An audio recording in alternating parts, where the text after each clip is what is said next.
من قام رمضان ایمانا و احتسابا غفر له ما تقدم من ذنبہ، جس نے رمضان میں قیام کیا۔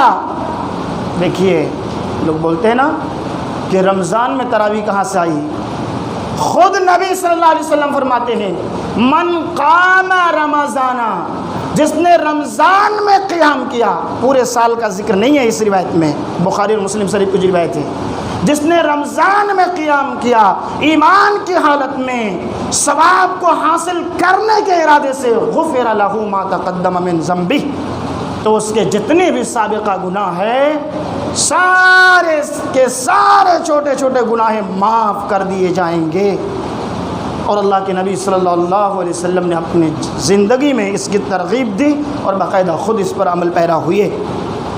اب دیکھیے بخاری کی وہ روایت، اللہ کے نبی صلی اللہ علیہ وسلم ایک رات آدھی رات کے وقت مسجد میں جمع ہوتے ہیں، آپ کے ساتھ چند صحابہ موجود ہیں، اس رات کو قیام اللیل کرتے ہیں، تراویح کی نماز ادا کرتے ہیں۔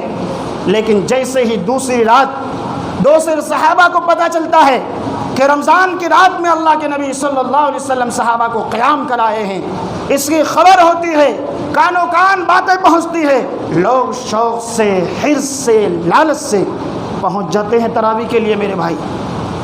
اور آج ہم لوگ کیا کہتے ہیں؟ تراویح کی نماز ہے، نہیں پڑھیں گے، گناہ تو نہیں ہے نا، چلو ٹھیک ہے جا کے سوتا ہوں۔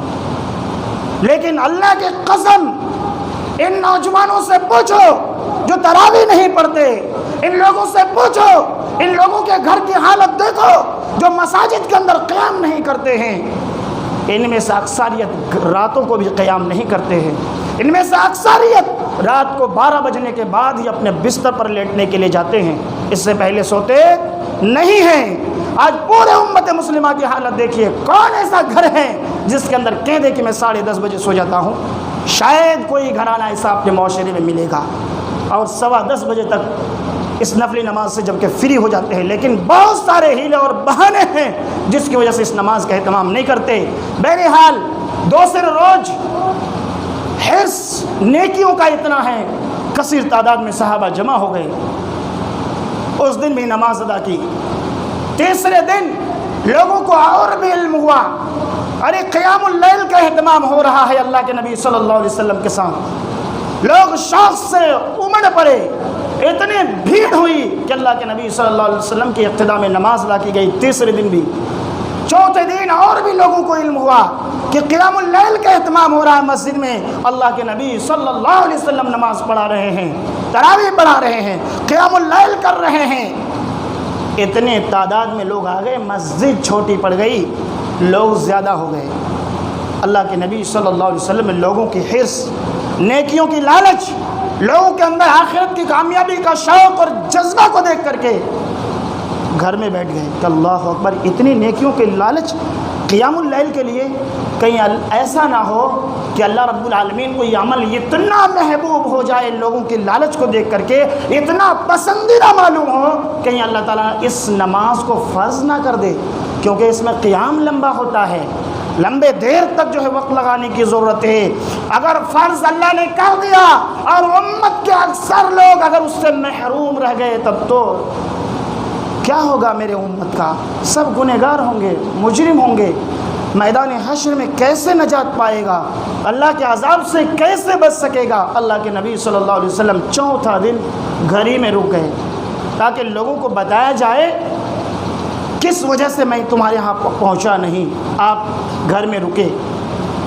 جب چوتھے دن لوگ مسجد بھری پڑی تھی، فجر کی اذان ہوئی، آپ نماز پڑھائی، نماز کے بعد خطبہ دیا، آپ نے کہا اما بعد، اس کے بعد کہا کہ تمہاری موجودگی مسجد میں مجھ سے چھپی ہوئی نہیں تھی، لیکن میں جس وجہ سے نہیں آیا وہ کیا چیز تھی؟ ولیکن خشیتو، مجھے ڈر ہوا، مجھے اندیشہ ہوا، ان تفرض علیکم، کہ تمہاری حرص کو دیکھ کر کے، تمہاری لالچ کو دیکھ کر کے، تمہاری اس نماز کو ادا کرنے کے لیے اندر اس نماز کو ادا کرنے کا جو شوق اور جذبہ ہے اس کو دیکھ کر کے مجھے اندیشہ ہوا کہ اللہ کو کہیں یہ نماز اتنا محبوب نہ آئے کہ فرض فرض نہ کر دے، ان تفرض علیکم، یہ نماز تمہارے اوپر فرض نہ کر دیا جائے، فتعجزوا عنہا، اگر یہ نماز تم پر فرض ہو گئی اور تم اس کو ادا نہیں کیے، اس نماز کا اہتمام نہیں کیے، تو پھر سب گنہگار ہو گئے۔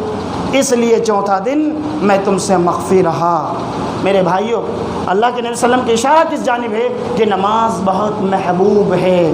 اللہ کے نبی صلی اللہ علیہ وسلم کی چاہت تھی اس نماز کو ادا کی جائے، صحابہ کی چاہت تھی اس کے جماعت کا اہتمام کیا جائے، لیکن چونکہ وحی کا سلسلہ اس زمانے میں جاری تھا، اگر اللہ چاہتا تو اس نماز کو فرض کر دیتا۔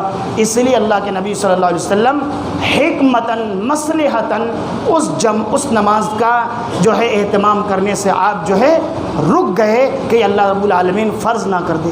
جب نبی صلی اللہ علیہ وسلم کی وفات ہو گئی، وحی کا سلسلہ بند ہو گیا، اب فرض ہونے کا اندیشہ نہیں رہا، لیکن نبی کو چونکہ یہ نماز بہت محبوب تھی، صحابہ کو بہت شوق تھا، جذبہ تھا، اسی لیے اس جانب اللہ کے نبی صلی اللہ علیہ وسلم نے بھی اشارہ کیا کہ اگر کوئی تراویح پڑھتا ہے ایمان کے ساتھ ثواب کو حاصل کرنے کے لیے، تو یہ نماز معمولی نہیں ہے، ان کے سارے گناہ معاف کر دیے جائیں گے۔ اس لیے تو فرمایا اللہ علیہ وسلم نے، تو ہمیں اس نماز کا پابند ہونا چاہیے۔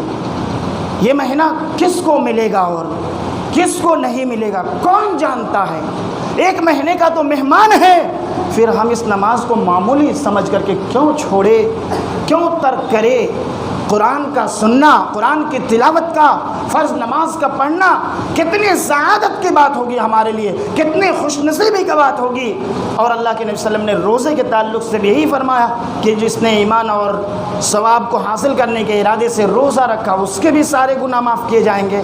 تو پتہ کیا چلا، گناہ کے معافی کا ذریعہ جیسے روزہ ہے، ویسے ہی گناہ کے معافی کا ذریعہ قیام اللیل بھی ہے، تراویح کا اہتمام بھی ہے۔